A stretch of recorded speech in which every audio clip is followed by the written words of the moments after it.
Welcome, everybody, to the first episode of Talking Texas Football, a little new production at Horns 24/7. And for the first edition of the podcast YouTube stream, we've got Stephen and Gotti from Fanatic Perspective. Stephen, those who have been listening know that this is part two. We just recorded an hour on your YouTube channel, and we're going to keep on rolling. Do a little bit of a home and home for everybody. How's it going? Are you a little sick of talking with me about Texas Longhorn sports? Oh no, absolutely not, man. This has been a blast, and hopefully, you guys that got to see part one, we pick up right where we left off, and there's just so much juicy stuff to discuss. Like we said, 87 days, Kyle Shanahan days away from kickoff, so couldn't be more excited to talk ball with you, Hudson. And thank you for having me on the initial episode, brother. Congrats, and I'm excited to be here. Going to be fun. I'll try to keep it short for those who are continuously listening. I know that there's going to be a good chunk of people who want to skip the formalities and just go ahead. But friendly reminder, a like and a subscribe, please. They're both free. It takes 5 seconds to do and helps us out a ton. And also, if you're a Horns 24/7 member that isn't as familiar with Steven's work at Fanatic Perspective, check out his YouTube channel. We'll have the link in the description. And we'll get rolling. Stephen, we've been talking for an hour about Texas sports, but it feels like we still have so much to get to about the roster, about overall how it's going to go 87 days from now. I mean, we haven't really even gone into the quarterback battle.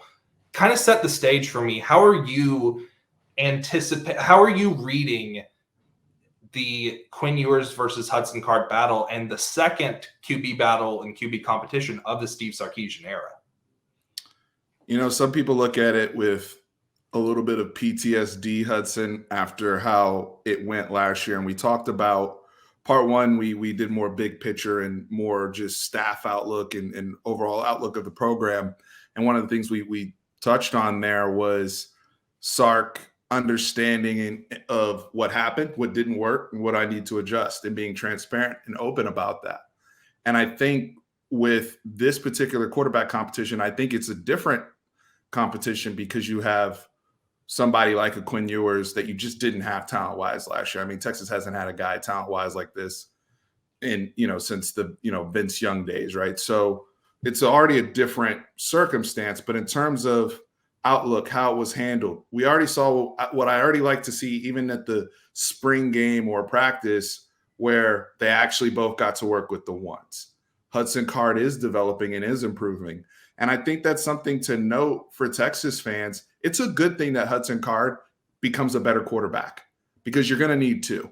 And at some point, somebody either gets hurt or whatever, and any situation can arise. So Hudson Card improving is nothing against us wanting to see Quinn Ewers and the excitement and what he brings to the table, because he's a dynamic generational prospect. So with that being said, I love what I've been seeing after the spring from Quinn. And I know it's just social media and all that, but the relationship building and just that it feels like he's the quarterback. It just feels that way. And I think with his skill set, with how young this team is, especially the offensive linemen that are coming in that we'll get to here in a little bit, I think with the big note that you mentioned of Steve Sarkisian wanting to get the decision out sooner rather than later, with how quickly Quinn ramped, which is what we wanted to see as well, Hudson pushing him, I expect Quinn Ewers to be our starting quarterback when the season opens. That's just my expectation. Nothing against Hudson Card. I want him to continue to improve. I want my quarterback room to be as proficient as good as possible. I want it to be like it was how he felt like what he had at USC back in the day with Liner and Matt Castle and all those guys. Like, anybody can play. Yeah. But I think Quinn Ewers is going to be your starting quarterback. It's really interesting too, Stephen, because it is that element of you don't want to be disingenuous as an analyst when you're looking at this and just be like, well, it'll be the best man wins and it's who knows at this point. No, we have the sourcing. We kind of understand how this could be trending, but also you want to be respectful enough to Steve Sarkisian and his program, and also just not get ahead of your horses and start getting to the point of speculating to where you call a winner before they can really even get into that fall camp competition. It's going to be interesting. Like you said, though, you do need 2 quarterbacks at a minimum in college football with the way that injuries happen and just the wild twists and turns. So the fact that Hudson Card has been improving, and I've honestly, I don't know if you've had this experience, Stephen. I've heard some fans almost skeptical. Well, is he really improving? Is he actually improving when the Bolts are flying? Yeah, in spring practice, he absolutely was looking more composed in the pocket and was taking those next steps to develop, which is almost the reason why Steve Sarkisian is here to build those quarterbacks, and why Hudson Card maybe didn't enter the portal when at a different program, if he wasn't so sure about the head coach's track record in QB development, he could have just left. But I think that the truth is Hudson Card is getting a lot better, and he is going to push Quinn Ewers. Now, do I think, my personal opinion, that this eventually ends with Quinn Ewers winning the starting quarterback job? I do. That's just how I feel. But like you're kind of saying, you do need 2, and Hudson Card almost being in maybe like a little bit of an elevated Shane Buechele role when Shane and Sam competed and Shane stayed on isn't the worst thing for this program. In fact, it's just a great thing. I've grown a lot in my opinion of Malik Murphy after his senior year, but you do not want him on the field this year. You just don't. So I think that that's a good starting off point. And kind of talking about sources, Stephen, I mentioned in an update yesterday, I don't know if you ended up seeing it, that Ajay Hall in summer workouts is just absolutely crushing it and is looking, and I've said this from the jump, he is built like a Julio Jones regen. He's built like if a computer, like if Madden was like, hey, let's just run Julio Jones back through the system. That's how he's physically built. Obviously, as a player, he's got to stay consistent and everything. But absolutely, because that name, people gonna come in the comments right now that Julio. Exactly. But when you look at the fact that he is a legit 6'3", he has an 82.5-inch wingspan, a 36-inch arm, runs like a 4.2 shuttle and a 4.5 legit laser 40. So that's what I'm talking about when he is built like an alien. Stephen, you know this, but you don't get on the field at Alabama as a true freshman unless you are a freak of all freak. And the fact that he was doing that while like having a bunch of red flags, like that just shows how talented he is, that in spite of a lot of red flags off the field and in the locker room, maybe he was still good enough to make the field for Nick Saban. And everything that we've heard from sources is that he's just keeping his head down working and is just looking like a freak in summer workouts. So heard that both quarterbacks are looking good, but again, it's just 7-on-7 and pass skeleton on the off days from the weight room. So not a ton to be gained there, but we do have that first look at Ajay Hall. Kind of interesting. So as we go into the breakdown, even of the receiver room, right? Because we were in the pursuit for Jordan Addison. Everybody's very, very high on, hey, pursuing him, blah, blah, blah. But we want Ajay Hall, and we got Ajay Hall from the portal. And I know the red flags and all those things that were there. And it was something that I really wanted us to make sure we did our due diligence and pursuing the player and making sure that that's not going, we know how the problems we've had here at Texas internally. So now that, we're already starting to hear some good things and it takes a while for some guys to grow up, real rap off the field and stuff. And the group we have, Jordan Whittington, Xavier Worthy, Isaiah Nayor, how do you feel, overall? I mean, just I feel like the excitement level of this group really, after the running backs, it's them. Am I tripping on that, or like, am I over for gas me in the room? For me, it is. And Stephen, I'll pose this to you. Colin Kennedy, who works at 247 and is one of my friends. We were in a group chat talking about a bunch of different college football stuff yesterday because, the itch is real. Everybody's watching old games on YouTube. Like the countdown's in effect. And he texted the group and said, hey, if I told you 12 months ago that Texas was going to have better offensive weapons than Oklahoma, what would y'all have thought? And that's just that kind of made me do a double take of when you look at their wide receiver room. Yeah, Marvin Mims is electric, but the names that you listed and what we heard and now even saw, like it was one thing to see what Isaiah Naylor did at Wyoming, and then to hear like my first ever spring practice report that I wrote and got really good stuff from my sources was like, yeah, Isaiah Naylor looks like an absolute monster. And then we actually got to see it in the spring game. And so that's almost an added level of comfort. And now you're hearing about Agiye Hall. We haven't even mentioned Tariq Milton, who they added is almost, I think, a little bit of a Jordan Whittington security blanket, could get in that similar slot role. So, I mean, Steven, it's just absolutely loaded. I agree with you. It is the running back is the best position group. The running backs are the best position group in the nation when it comes to that specific group. But wide receivers, I'm the most excited about by far. I mean, even from because we're going to talk personnel and scheme, and I'm excited to get into that. But I think complementary too. I see a lot of guys who are versatile, can line up in a myriad of different situations, different personnel groupings. I think we're going to play a lot more 12 personnel than people realize, but that's a different conversation, for a little bit later in this video.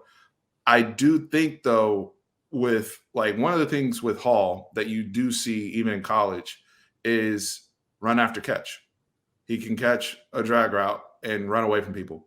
Like, just little things that we haven't, quite frankly, seen at the 40 from a lot of guys in a long time. I mean, maybe probably since like Lil Jordan Humphrey, that was really, really good on a consistent basis of just catching a drag or a slant, breaking a couple tackles, and getting upfield with some level of explosiveness. You have multiple people that can do that. Xavier Worthy scored open OU on a screen, 80 yards, touchdown. You mentioned Isaiah Naylor, the wow factor. That bomb from Quinn Ewers, that video that Texas fans have on repeat since the spring game, that's what people envisioned, and we saw it right on that deep post. When you see Jordan Whittington run after catch, he has that ability. We know what he can do out the slot. We've been watching Milton tape at Iowa State. How many people he broke off? OU, he scored touchdowns against OU, Texas, everybody in the conference. That's your room. That's your Hudson. It's about to get silly. I'm not, and it's not like when I say silly, I'm not saying, oh, Texas going to undefeated, like our boy Karen. We're not going full I was just blown. about to mention that, yeah. Slap the bag with the Kool-Aid right now. But what I am saying is aesthetically, the excitement level of your product, especially with these young, exciting, very talented people, it's going to look good with the Steve Sarkisian scheme behind it. Absolutely. And I do think that I'm glad that you clarified, because the truth is it will be silly. It's going to be fun as hell. But I'm sure a lot of fans are kind of thinking to themselves listening to this, well, fun as hell doesn't really win football games. I want to know who our starting right tackle is going to be. Absolutely with you on that. And I guess what I would say is you still get to that point, though, to where if the skill talent is at a certain level, you can kind of hide some deficiencies in the offensive line. It used to not work like that, but I think Lincoln Riley, I want to say in 2019 or 2020, had a kind of sneaky bad Bill Badenbaugh offensive line, but he was able to scheme around because every other piece on the offense was so electric that if you just got them in space, it was kind of over. And I do think that, just touching on a quick scheme thing right now, Steven, I think what you're going to see, you nailed it on the 12 personnel aspect, but even when they are in 11, Jordan Whittington is going to have so many opportunities matched up against a linebacker, matched up against an overhang safety, where it's one-on-one and he is on a juke or any type of route that he just has to beat one guy, to where last year when we were starting the season, he was excellent in that number one wide receiver role before he got injured. He really was one of those points. I think when people go back and watch the season, you see a difference Big with time. the football team when he went down. Mental toughness, all those things. But I've always said with Jordan Whittington, his football IQ, we know he can run and the physicality and just the type of player he is. But to do what he did on a consistent basis over the middle and how he's winning his routes showed me a lot of very high level football IQ. And that was missed. The mental mistakes we've all seen, the lack of playmaking ability, the lack of just being quarterback friendly on third down when you had guys that were inconsistent at Hudson Card and Casey Thompson. And that he was really reliable for them. And I think having somebody that's quarterback friendly for Quinn Ewers is going to be important because fun as hell is great. And I think that does sell to some degree. But I'm also excited. My excitement isn't just from fun as hell. My excitement is from watching the journey of these players. Yes, Jordan Whittington is an older, more established guy. But Xavier Worthy going into year 2, even as crazy a year he had last year, like a couple yards under 1,000, 12 touchdowns, he left some meat on the bone. If you ask him, he has room to get better. And Nayer is going to have some moments where he looks insane. There's going to be some growing pain moments. I expect growing pain moments from Ajayi Hall. I expect, growing pain moments if however much Brennan Thompson plays. All of these guys that are younger, and then we're talking about the offensive line too, there's going to be moments where they're just figuring stuff out, but their talent and watching them, I expect them to be better football players in 2023 is my point. I expect them to be better football players, those who are around in 2024 and so forth. But for 2022 and what we're going to see play out, my excitement is also from seeing their journey, especially starting from last year with guys like Xavier Worthy. For sure. Steven, you touched on the 12 personnel thing. And I think this is kind of a good time to jump into that wrinkle a little bit. One thing that I'd like to preface before we get started in this conversation is that not all 12 personnel is built the same. You don't always have to be in those jumbo sets where everybody knows that you're going to run somebody at a 12 personnel Sam Ehlinger Q follow. That's not exactly what we're talking about. With the dynamic threats of Jaleel Billingsley and then Jatavian Sanders just having a breakout spring at the perfect time, you saw a lot of 12 personnel in empty, something that Rod Babers has mentioned a lot of Texas having a lot of success, especially under Sark in empty sets. Then you add that 12 personnel to where it's really hard to match up as a defense because, okay, are you going to go nickel and then we can manufacture some touches for Xavier Worthy in the run game or someone else? Or are we just going to spread you out and just kind of hit you wherever we want? So in addition to the 12 personnel angle, what do you want to see from the Texas offense as far as specifics or just general? What do you want them to base out of? Most people seem to think 11 is going to be the base personnel. The reason why I'm saying 12 is because I want to hit on two things. I want to say the reason why I say 12 and then get to couple of other things I want to see. But Jatavian Sanders as a blocker, folks, is the key component to all of this. To be able to have, him and Gunnar Helm's going to be in there too. But Jatavian as a blocker, that gives me the ability to leverage Jaleel Billingsley as that flex and to have so much more versatility, like you're saying, with my empty sets, whether I want to run my running back on isolation and get him isolated on a linebacker. There's so much more I can do with my 12, especially if a guy who can block, with his, as good as we think Jatavian can, especially with the type of physical stature he has and what he showed and how he's progressed. If he can do that on a consistent basis, then I also still have one of the best guys on my team hands-wise out there and freaks. So everything is still a game of matchups. And I agree with you too. I can run bunch with them, off or a stack with Jaleel Billingsley. There is a lot I can do out of 12. And so I think that's why, and to sum this all up, RPO, Quinn Ewers comes from an RPO scheme even at Southlake. He was really good with RPOs. Hudson Card was good with RPOs. We didn't get to run a whole lot of RPOs last year. We weren't very good with inside zone. So at least I get, because after this we'll get in the offensive line. But if I can get to some ability to run inside zone on a consistent basis, man, I can get back to some of my RPO stuff. And you can do that at 11 too. Don't get me wrong. That's still available for you in 11. But the other thing is my two back packages. I'm gonna go with Rod B here. And when we get into having Roshan and Bijan on the field at the same time, or Keelan Robinson and Bijan, and some of the looks that can be presented there, and where Brennan Marion ties into some of those things with Gogo.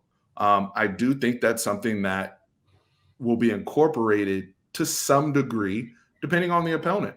I don't expect to see it in Louisiana Monroe, but I think at some points in the season when they're getting a certain type of look or whatever, what have you, and the numbers and how efficient Texas has been when they've had two backs on the field, I think that's something else that I'm personally looking to see how they navigate through. A lot of fans on my channel over at Fanatic Perspective have wanted to see 4 receiver sets. So, we're talking like 10 personnel or some variation of that.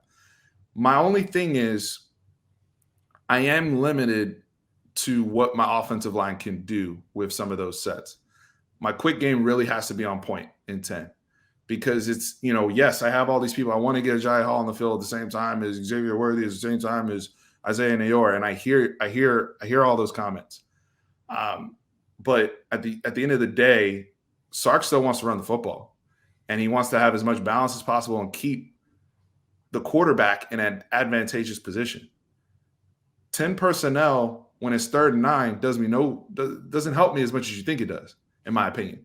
So I just feel as though that emphasis is going to be on establishing the run. I mean, look at the shot we hit to Nair in the spring game, Hudson. That's 12. Think about it. And that's off play action. Yep.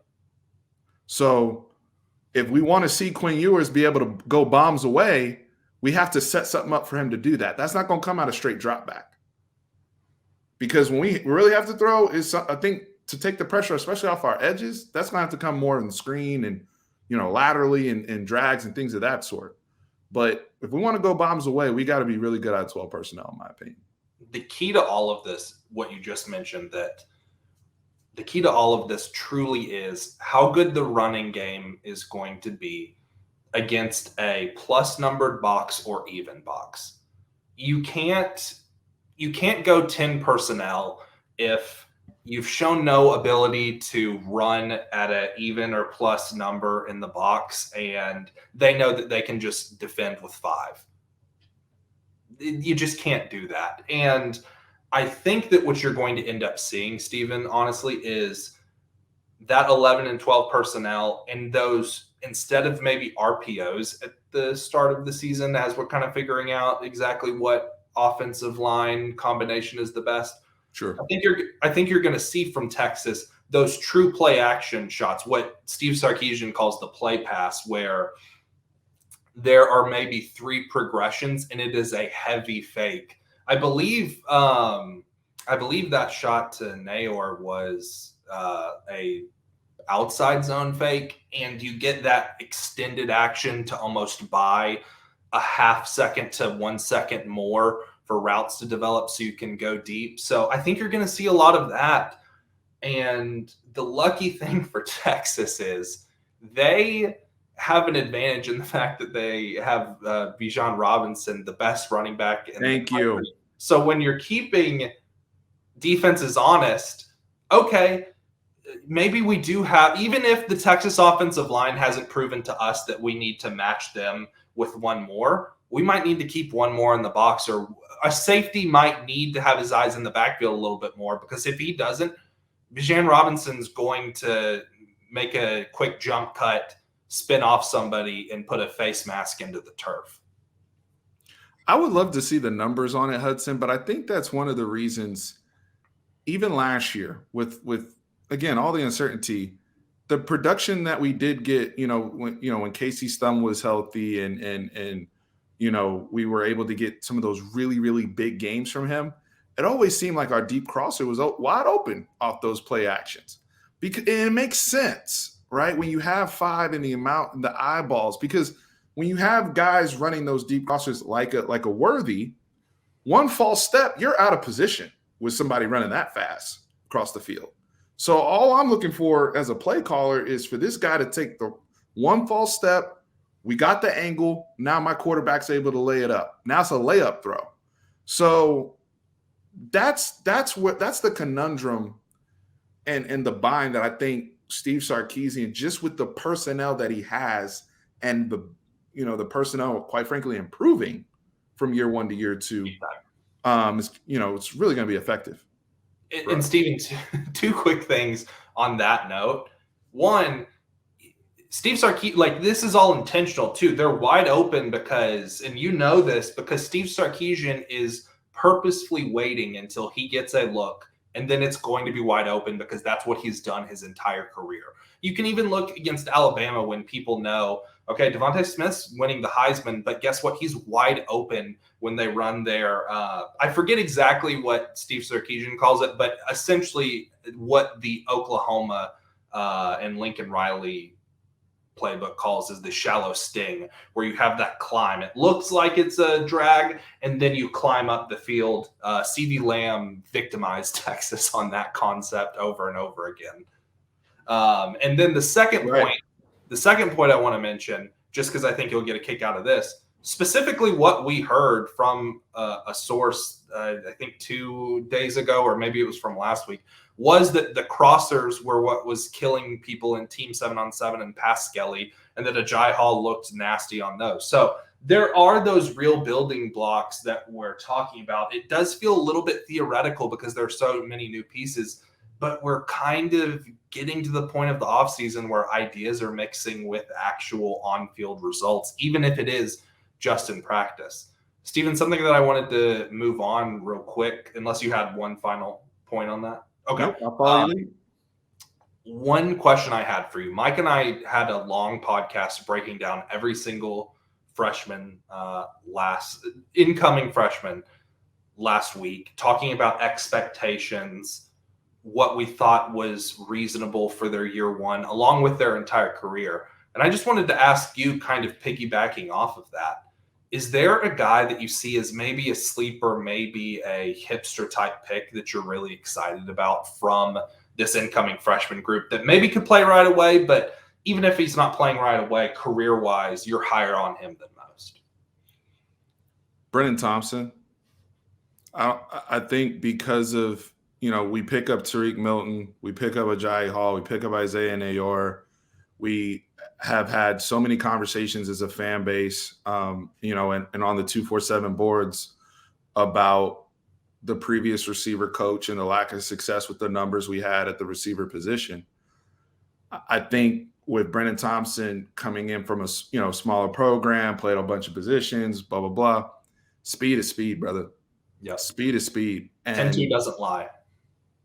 And you're getting a person coming here who I think, because of his speed and because of his change of direction ability with having to play a bunch of positions, kind of similar in some ways to Jordan Whittington when he came out of Cuero, to me a little bit. I can do things with a loaded group where I'm not even asking him to go out and give me the whole route tree, to be honest with you. I'm just saying, let's do some orbit motion and give him the ball in space. Yeah, here's a touch pass. Right. Here's a jet sweep. Like, there's put him on kick return. Like, I can't hold that speed at bay for that long. If he's comfortable with whatever. I feel like that's a guy like Keelan Robinson last year. We really wanted certain packages for him. Yeah. I feel like Brennan Thompson's going to be a guy, the moment people see him run with the football, the moment people see how fast he looks in college against these athletes, that's going to be somebody where it's like, hey, can we do some of that old Percy Harvin stuff from a while ago? Or, what I just don't think you can hold that speed at bay for that long, even with everybody in the room. For sure. And what adding all these people to the room does too is it manages expectations for Brennan. Brennan can now get 2 or 3 touches over a 2-game span look great. And then people are clamoring for him, where I was a little bit worried, to be completely honest, about the opposite of, okay, before you added Isaiah Nay, or before you added Ajay Hall, before you added Tariq Milton, of, oh God, is Brennan Thompson going to have to be the 4th or 3rd best wide receiver on this team? Right. Immediately after he kind of spent some time sidelined through injuries, and it's a brutal adjustment. Now he is put in such a great spot, and that just goes to the overall competency when it comes to program management, of knowing, hey, we do need to add another wide receiver in Ajay Hall. We do need to add, okay, we missed out on Jordan Addison. Let's just get Tariq Milton because we like his profile and we think that he'd be a good addition to the program. Steven, I feel like we've talked for a combined hour and 30 minutes now, and one of the hottest topics we haven't even addressed, and that is a little bit of a follow-up to my previous question when it comes to those freshmen and expectations. Steven, there was a massive, both literally in quantity and just pure mass, offensive line group that Kyle Flood got in 2022. Cole Hudson was the only early enrollee, and he ended the spring as the starting left guard. And you have 5 stars and Devon Campbell and Kelvin Banks getting to campus. You have big Cam Williams from Duncanville, who is the most prototypical Kyle Flood offensive line take that you could possibly imagine. And you've got Nato Amozolo, who is a borderline top 50 player, along with Connor Robertson and Malik Agbo, who are great players in their own right. I just need to hear your overall take on this recruiting class and how they could potentially contribute as freshmen before we go into the nitty-gritty. The hope is that it's program changing from a sense of what Texas has been recruiting in the trenches. And just the NFL, we harped a lot about NFL scouting in part 1 and perception. And a big piece of that has been with offensive line. And, the lack of development, the lack of size, lack of talent, whatever you want to call it. We've had guys here and there like Connor Williams or Sam Cosmi. But across the board, when you bring in this group from the profile and the persona that Kyle Flood already has in the world of college football and the respect that he has and what he's done, I don't remember, this hasn't happened when we brought in guys like this as a bunch in the trenches that are also amazing athletes, that are amazing. Like, they're not just big for no reason, right? Yeah. Like Cole Hudson ending the spring with the ones. I look at that. Yes, we have some issues with depth and all that. I look at that as, oh no, we recruited a really good football player off the bat that was ready to play. Oh yeah, and he was awesome. You're absolutely right that there is a little bit of, okay, depth was what it was, but he still earned it. He wasn't put there immediately. He had to earn it, and all the reports that we heard was that he was doing exactly that. So you're absolutely right. People were discounting that. Like, well, he's only in there because, blah, blah, blah. No, like this is what's coming to the table. Like, even when they talked about, the reports when they got there of Kelvin Banks and his size, and also knowing the work that they have been doing. I know a lot of us wish they could have been there for spring. Well, I'm all with it, and that would help move things along. Maybe even change predictions. I don't know, but we know Cam Williams body-wise looks better to me than what he did even at the end of high school. So that we're seeing some improvements already with these kids. And I have a guy like, is there any more ready to go day one offensive lineman in this entire 22 cycle that's ready to go more than DJ Campbell? No. To play college football day one with what he can do and his positional versatility? Like, you guys are surprised about Cole Hudson. Like, that's what I expect from DJ Campbell to be. And I hate to just throw these things out there, but it's exciting because we haven't had this, Hudson. And I think it's actually really impacted other skill guys that I think will probably have different careers at Texas had we had this type of emphasis on the offensive line, the talent level, and the sheer size. I mean, We talked about scheme earlier. Everything goes together. They want to run inside zone and want to be able to lean on people and be versatile. You need guys like this to be able to do that. And I think they got that with this class. Yeah, you're absolutely right. Inside zone is the base of this offense and of most modern offenses. And the thing with Devon Campbell too, Stephen, is he will elevate that eventually. Whether he does it year one, we'll see, because it is a large amount of expectations. But eventually he will be that mauler on inside zone. But what he also brings you is you can run pin and pull, and he can smack some people. You can run power as the leading or the backside guard, and he'll smack some people. He can do just about everything. And I'm absolutely with you. I do think that, and Mike and I mentioned this last week as well, and it's just good to hear it from another voice. I do think that he is the most ready to go plug in, because, there's an element of this too. I'm sure you kind of agree with. It's easier to be an interior offensive lineman when you are first starting than playing out at the edge at tackle. It's just a little bit easier to plug in there. And Devon Campbell is an interior offensive lineman all the way. So while it may even take Kelvin Banks some time to get fully acclimated, and he could even not play this year, and that's not a mark on his development. Sometimes they're not ready.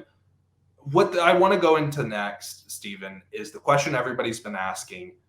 Takes are all over the place on this, from we should be starting 4 offensive linemen that are freshmen to we don't need to start a single one because you can't expect any freshman to make an impact like that right away. At Louisiana Monroe, how many true freshmen are starting on the offensive line? And game 6 of the year, how many true freshmen are starting on the offensive line? Okay.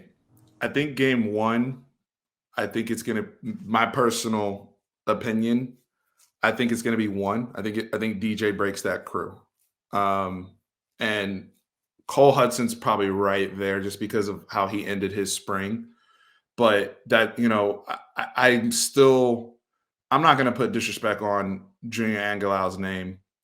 And Hayden Connor is going to be one of my 5. It's just a question of where he plays. Bingo. So that's the other thing, right? Like, because to me, Hayden Connor's a guard too, but with him getting all those reps at left tackle, that actually buys some time if he's able to hold up, relatively well. That buys everybody time. But Hayden Connor's going to be one of my 5. So, but he's not a true freshman, right? So, I think DJ Campbell's going to be the one that I would say starts Louisiana Monroe. Like, if I had to guess, game 6, I think you could see Kelvin Banks in there. I think you could start to see, especially after Bama. At that point, you've played Oklahoma. You really have, seen some guys under, even in practice, how guys are coming along, what they're comfortable with, if they understand the calls, if the game's not moving too fast. Because I feel like for a lot of these guys, it's also going to be a mental game. Not so much as physical. These guys are big, man. Even as freshmen, and to your point, like DJ, like you talking about DJ and Cam, and then they play basketball too, bro. Like these guys can move the screens, all that. Like, I'm not worried about them when they get hands on man, so to speak. It's more so things are out of control, and did I hear the call, or do I know the call, or do I know things of those sorts, and guy like Tope Amade, you watched his development last year. He's talked to me about, the mental aspect of the game with the offensive line and how Kyle Flood teaches that as well. So with that being said, I would probably say by midseason, maybe 2. But that's only out of respect to some of the guys that I still like Hayden Connor, Julian Aguilar, and Jake Majors. Absolutely. And I think that this is the proper balance to frame this discussion with, because the truth is, no matter if they all hit and they're all studs, you're going to really struggle to get past 3 ever. And 3 feels silly to me even to say as a possibility, even with the amount of respect that I have for Cole Hudson, Nato Moslow, and Cam Williams. And even maybe if Kelvin Banks was the 3rd, it's just really tough to get that many true freshmen on an offensive line. But I don't think people should discount the fact that you could end up with 2, and maybe it's not even the same 2 all of the time because of injuries. Who knows if the swing tackle isn't one of those guys that we just mentioned. And Steven, something that I find pretty interesting is what you said about Hayden Connor, because people have talked about penciling in certain guys for the starting five, and Junior Angilau, I think, is absolutely in there because of the experience. But Hayden Connor, because of the body type that he has and the improvement during the spring to where he was the guy that we heard about the most as the best offensive lineman, and he was kind of taking over at left tackle. I think that you can pencil in him for one of the 5 spots. And guess what? If Kelvin Banks is good enough to even take one of the tackle spots and he can move, that's just better. That's better, yeah. I can play Hayden at his true position then. Great. Exactly. So I think that's really interesting. And I'll say this too. We've been hitting up sources consistently because the offensive line nuggets, as you can tell from just fans talking on the board and on Twitter, people want to know about how the freshman offensive line looks. And we haven't gotten a ton of substance because they're just going through workouts right now. But the main thing that you do here is, hey, they're, big as hell, just as big as hell as when we recruited them, if not bigger. And that ability to come in and physically compete right away, we're going to hear about it in fall camp. Like, you're not, I mentioned this on a previous discussion with Kieran, our friend, who I cannot remember exactly where it was, but we kind of had this discussion of Cole Hudson showed up, and Mike and I talked about this as well. Cole Hudson showed up, and it was like, okay, the true freshman on the offensive line, let's see how he handles the practice. And nobody's punking Cole Hudson. He's punking other people. And you're going to hear those same stories from fall camp of, oh, yeah, somebody tried to get a cheap shot on Big Cam Williams, and what the scuffle that ensued afterwards wasn't good. Nobody on earth is punking DJ Campbell. That's just a fact. There is not a more football-focused, serious guy. So his mentality, if there's any sort of chippiness, he's going to let him know right away. So I don't know. It's a really exciting development for Texas to have these many bodies that you can play, but managing expectations and the potential quickness of them getting into the lineup is something that kind of maybe cause some hesitancy or tap the brakes just a little bit.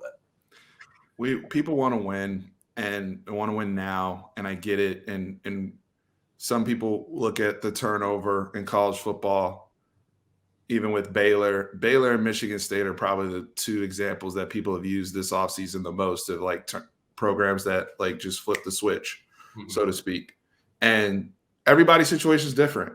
And I just feel as though with Texas, with the amount of talent that I know we have and the competency of coaches that I know we have, I'm looking forward to enjoying the journey of their progression. I want to say that again, even with the offensive linemen, that when I say program changing, I'm not just talking about guys that are going to get developed and go to the NFL. That's going to be great, and I hope that it starts a trend. But it's also like what you're talking about in terms of attitude. Quarterback goes down last year, nobody does anything. That bothers me. Right? Somebody needs to get hit, man. Somebody needs to take a flag on this. I don't care. We want to take 15, bro. You ain't going to touch my quarterback. And so, absolutely. That mentality, I know those kids have that. I hope they don't lose it, but I know they have that right now. We've seen it at all their respective schools. They got nasty. Same thing with the defensive guys, because I think those guys are starting to get a little underrated. The Taps, the Bledsoes, and the Finkleys of the world. You don't see those guys walking around with smiles on their faces, Hudson.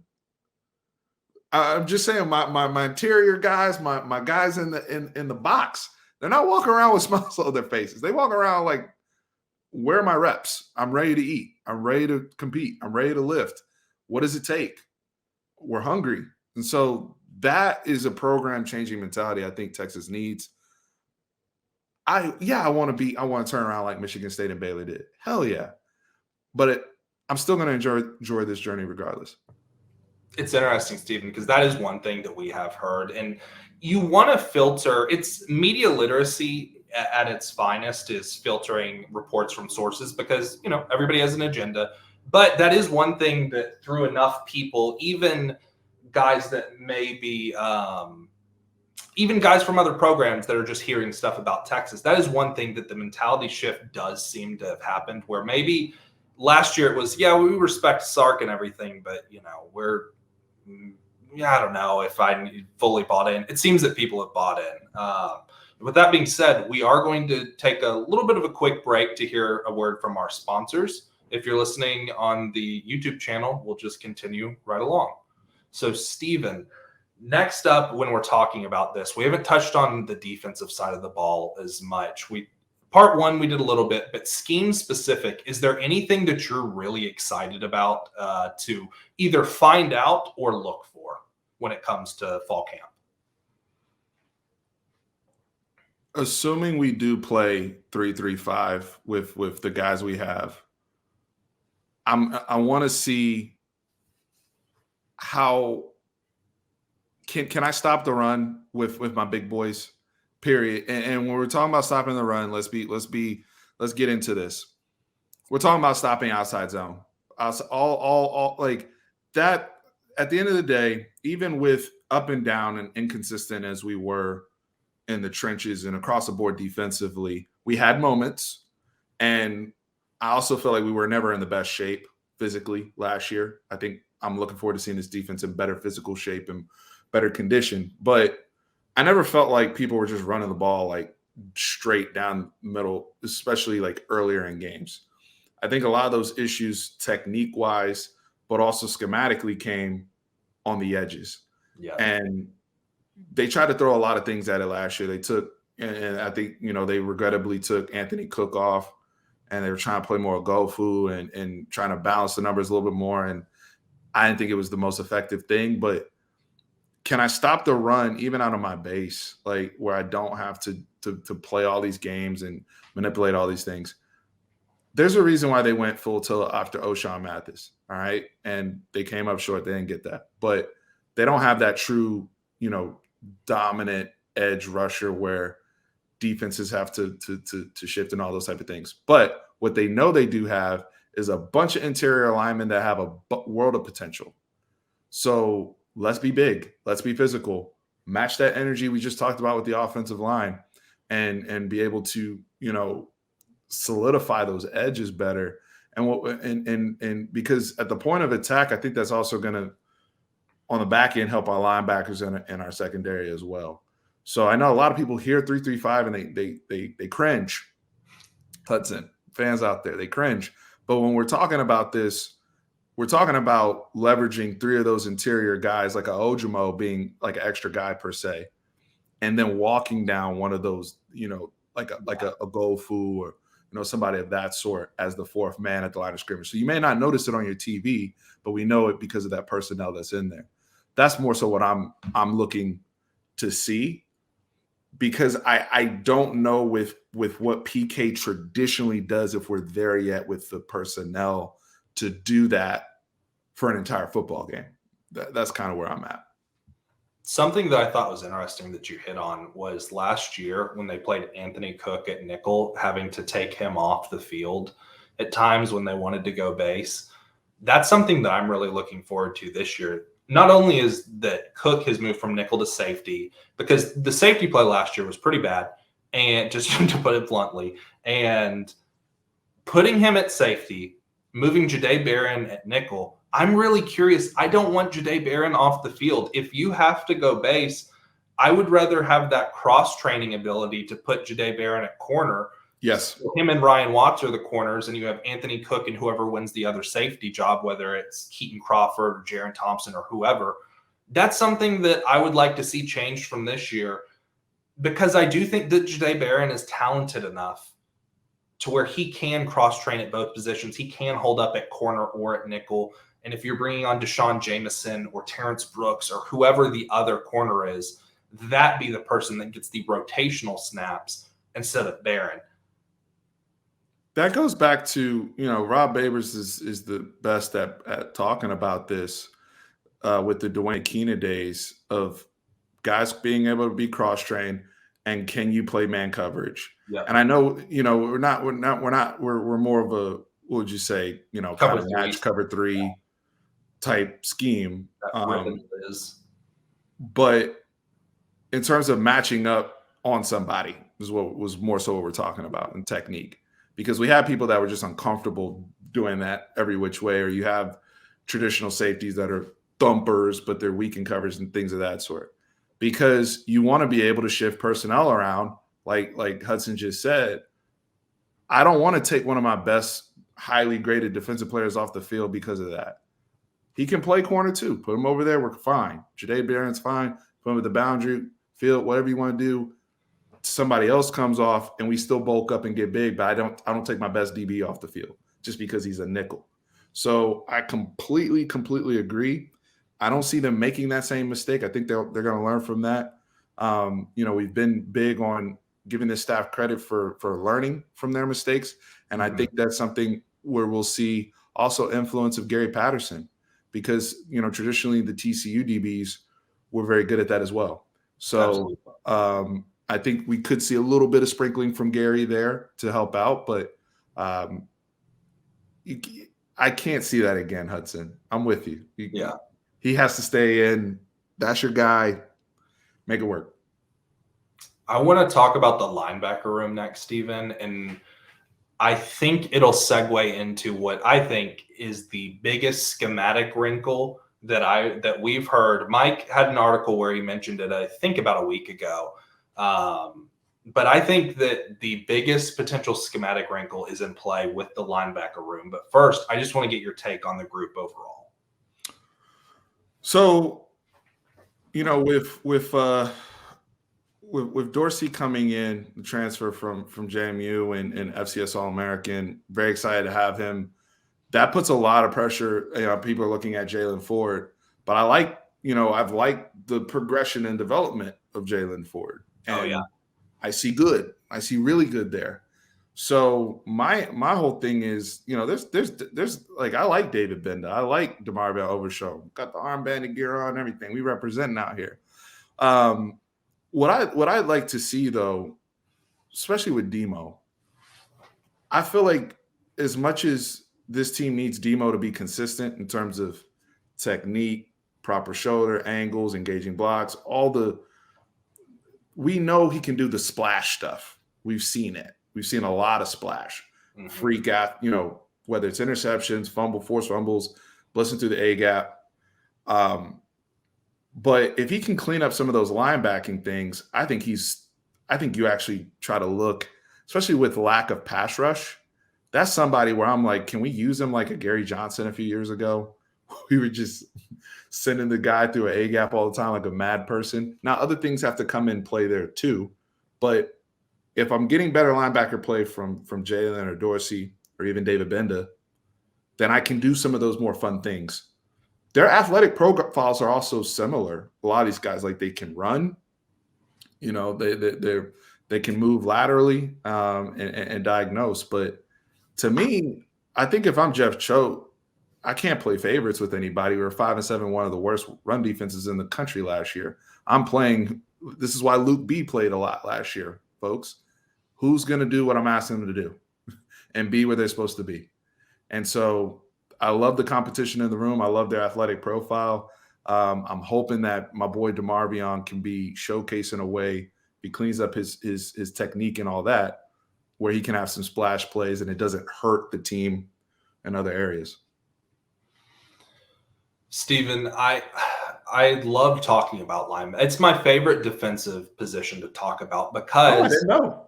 Because it is, I think, the best example of modern football's shift. The old school pluggers that you used to see at linebacker, guess what? Sometimes if you turn on Big Ten Network, you still see them. Yeah, the guys with the neck rolls and those guys aren't playing linebacker anymore. You have to be able to cover in space now.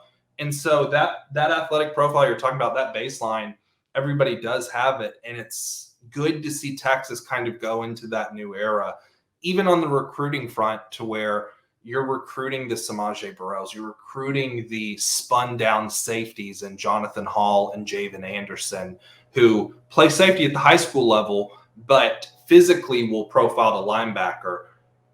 I teased a big scheme wrinkle, and you kind of hit on it a little bit, but something that Mike reported last week that I think will be the biggest thing to watch during the fall is the ability for DeMarvion Overshone to spin down to edge if Diamante Tucker-Dorsey and Jalen Ford look good at inside backer. Because the edge is the worst part of, I'd say, probably the worst position group on the team right now. That's just kind of real talk. When you look at every other spot, there's a lot of certainty. Or at least the biggest question mark for exactly. sure. Yeah. Exactly. So if you're able to turn Ophia Gofu, Baron Sorrell, and Justice Finkley as the three best to then keeping DeMarvion Overshone on the field and having him in a sort of hybrid role to where he can play buck or he can drop into coverage truly, because we've seen that he's excelled at that.